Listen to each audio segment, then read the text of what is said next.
नमस्कार दोस्तों, मेरे चैनल पर आप सभी का एक बार फिर से स्वागत है। मित्रों, आज हम आपको बताएंगे कि किस तरह माता सीता भगवान राम की बुआ थी। दोस्तों, वीडियो शुरू करने से पहले आपको बता दें कि यदि आप मेरे चैनल पर नए हैं तो मेरे चैनल को सब्सक्राइब कर लें ताकि सभी जानकारी आपको समय पर मिलती रहे। तो आइए मित्रों, वीडियो शुरू करते हैं। दोस्तों, एक पौराणिक कथा के अनुसार अज नामक एक राजा था। महाराज अज की कोई भी संतान नहीं थी। एक बार महाराज अज जंगल में भ्रमण करने गया। जब राजा अज जंगल में पहुंचा तो उसे बहुत जोर की प्यास लग रही थी। राजा अज का गला प्यास से सूखे जा रहा था। जब राजा ने इधर उधर देखा तो उसे एक सरोवर दिखाई देता है। महाराज सरोवर के पास गया।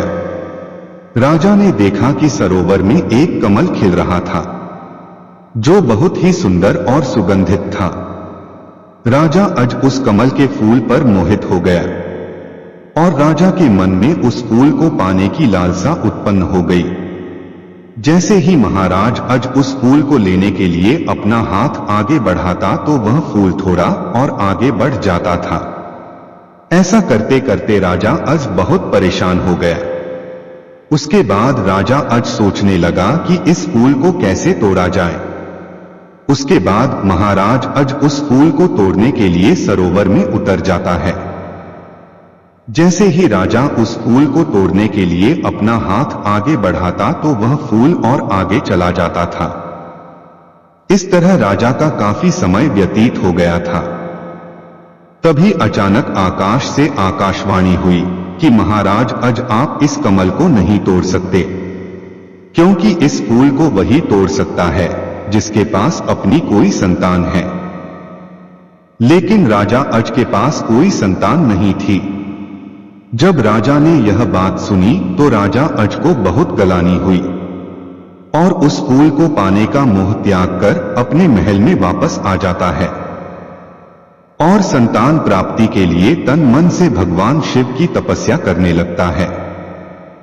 राजा अज की भक्ति को देखकर भगवान शिव सोचने लगे कि राजा अज के पास कोई संतान नहीं है, शायद इसीलिए ही वह तपस्या कर रहा है।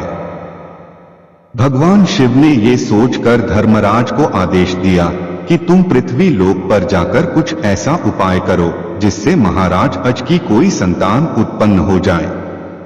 भगवान शिव की आज्ञा का पालन करते हुए धर्मराज और उनकी पत्नी ब्राह्मण और ब्राह्मणी का रूप धारण कर पृथ्वी लोक पर पहुंच गए और अयोध्या के एक जंगल में कुटिया बनाकर रहने लगे। एक बार जब राजा अज अपने दरबार में बैठा हुआ था, ठीक उसी समय वह ब्राह्मण भिक्षा लेने के लिए महाराज के पास पहुंच जाता है। महाराज अज उस ब्राह्मण को देखकर तुरंत अपने मंत्रियों को आदेश देता है कि यह ब्राह्मण जो कुछ भी मांगे उसे वह सब दे दो। तब उस धर्मराज रूपी ब्राह्मण ने राजा अज से कहा कि मुझे प्रजा का कमाया हुआ दान नहीं चाहिए, बल्कि मुझे तो आपकी कमाई हुई मेहनत का दान चाहिए। राजा के गले में एक सोने का हार पड़ा हुआ था।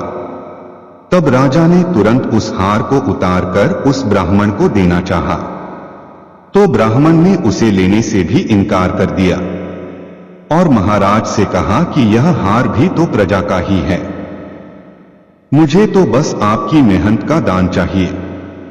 तब महाराज बहुत दुखी हुआ और उस समय ब्राह्मण को कुछ भी दान नहीं दे पाया और ब्राह्मण वापस चला गया। राजा अज को बहुत दुख हुआ और अर्धरात्रि के समय वेश बदलकर एक लोहार के पास पहुंच गया जो उस समय लोहा पीट रहा था।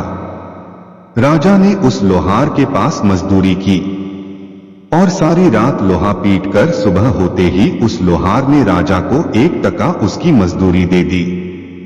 राजा उसी समय अपने रथ पर सवार होकर उस ब्राह्मण को अपनी मेहनत की कमाई का दान देने के लिए उसके पास पहुंच गया, परंतु उस समय वह ब्राह्मण उसकी कुटिया पर नहीं था, वहां उसकी धर्म पत्नी थी। राजा ने उस टके को ब्राह्मण की पत्नी को देते हुए कहा कि ब्राह्मण से कहना कि यह मेरी कमाई का पैसा है और फिर वापस चला आता है। कुछ समय बाद जब वह ब्राह्मण अपनी कुटिया पर आया तो उसने वह टका ब्राह्मण को दे दिया और कहा कि यह टका महाराज ने दान के रूप में दिया है। यह सुनकर ब्राह्मण ने गुस्से में आकर उस टके को पृथ्वी पर फेंक दिया तो जमीन वहां से फट गई और उस जमीन से एक रथ निकला जो सोने का था। रथ बाहर आते ही आकाश में चला गया और आकाशवाणी हुई कि इसके नीचे और एक रथ है। ब्राह्मण ने उस जमीन को खुदवाया तो उसमें से एक के बाद एक रथ निकलते गए। निकलते निकलते वहां से 8 रथ निकले और सभी आकाश में उड़ते गए। उसके बाद जब 10वां रथ निकला तो उस पर एक बालक बैठा था।